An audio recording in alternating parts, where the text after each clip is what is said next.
Nah, dalam Islam sebelum kita tidur itu ada dua sunnah yang sangat menarik.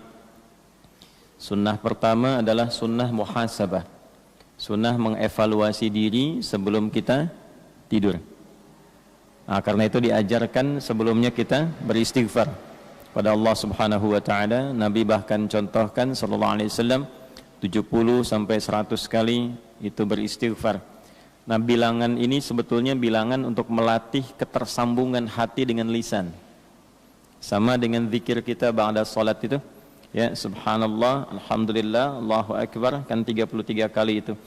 Maksudnya 33 kali itu diantara hikmahnya, dari sekian bilangan itu nanti ada yang terkoneksi antara lisan dengan hatinya. Jadi zikir itu bukan hanya di lisan. Ya, basah lisan itu bagus, tapi basahnya lisan itu nanti diiringi dengan ketersambungan kepada hati, kepada jiwa. Nah, ini yang nyambung, karena itu disebut zikir. Zikir itu kan terkoneksi.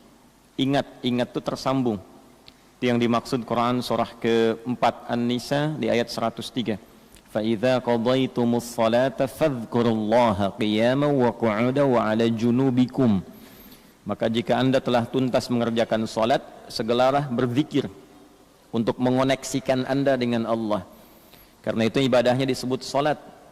Ya, seakar dengan kata silah, sesuatu yang tersambung erat, kuat. Secara bahasa disebut juga dengan ad-du'a. Kalau ngaji fiqh tentang bab salat, itu terjemah awalnya as-salatu fil lughati ad-du'a. Salat menurut bahasa doa. Kenapa doa dinamakan dengan salat? Karena saat berdoa itu kita tersambung kepada Allah. Karena itu kalau ingin cepat dikabulkan doanya, maka antara lisan dengan hati mesti nyambung. Jangan lisannya baca A, hatinya ke B. Ya kan? Doanya minta lulus ujian, tapi hatinya berpikir kredit cicilan, kan repot tuh. Nah, jadi mesti nyambung. Oleh karena itu dalam sholat dilatih tersambung dulu, sehingga seluruh bacaan terkoneksi, doanya terkabul. Itu yang menjadikan seluruh nabi dan rasul itu diperintahkan sholat, dan dalam sholat mereka berdoa. Nabi Zakaria kan dikabulkan doanya saat sholat.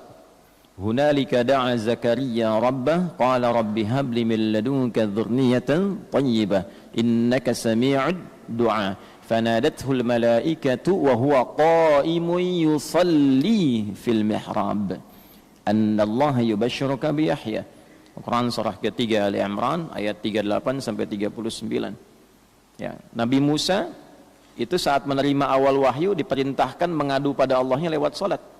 Quran surah 20 ayat 14. Innani anallahu la ilaha illa ana fa'budni wa aqimis salata li dzikri. Nabi Isa itu baru lahir, perintah pertamanya itu salat. Ya. Quran surah ke-19 itu Maryam ayat 31 sampai dengan 33 itu.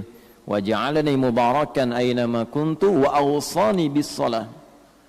Nabi Ismail alaihissalam sampai mewasiatkan pada keluarganya supaya konsisten sholat agar terus terkoneksi dengan Allah. Nah, jadi dari malam sunnah pertama istighfar supaya tidurnya tenang. Istighfar, astagfirullah, astagfirullah, paling singkat tuh, sampai terkoneksi, nyambung dengan hati. Kalau hati sudah merasakan dosa, nanti ada getaran dari ujung kepala ke ujung kaki. Terasa mata salah apa saja, telinga salah apa, sampai ke kaki. Setelah itu berlinang air mata, tenang hatinya. Saat tidurnya sudah tenang, enak. Nah, itu diantara sunnah. Yang kedua, menyiapkan untuk pekerjaan besok. Itu bagian dari takwa. Ya ayyuhalladzina amanu taqullaha wal tanzur nafsum ma qaddamat lighad. Siapkan. Sampai ini kira-kira Allah ridho enggak sampai kiamat. Ghad di situ kan sampai kiamat. Besok kerja saya apa? Kerjanya ada pelanggaran yang enggak disukai Allah enggak? Gajinya memang besar. Tapi maksiatnya juga tinggi. Gaji 100 juta sebulan, cuman sholat gak bisa dikerjakan, Jumatan izin. Dengan gaji 1 juta, tapi sholat nikmat, bisa hafal Quran, bisa Jumatan enak, sab pertama. Pilih mana coba? Oh,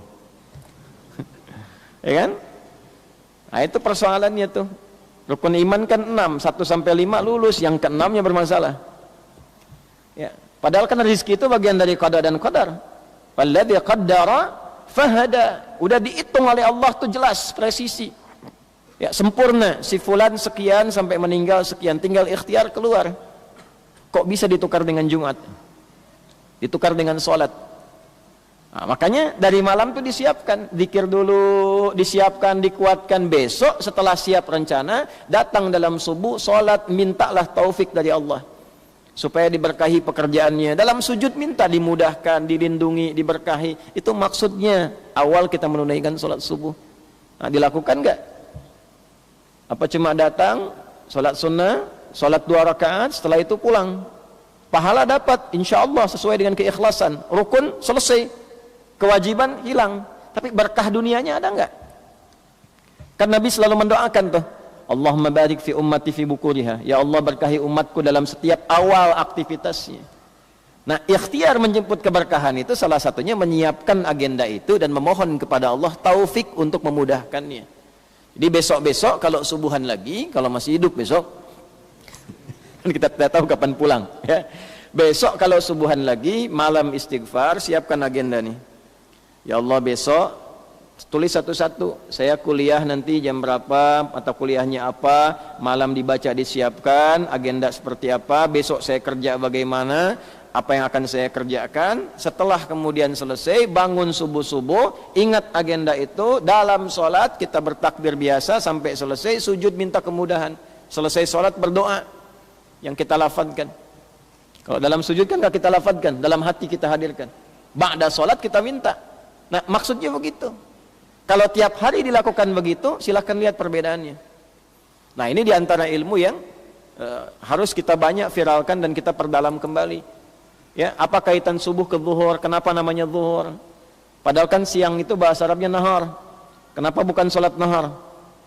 Sore itu masa. Kenapa sholatnya asar? Ya, kenapa maghrib? Malam itu lail, kok sholatnya isya? Nah, semua itu tersambung, ada maknanya semua.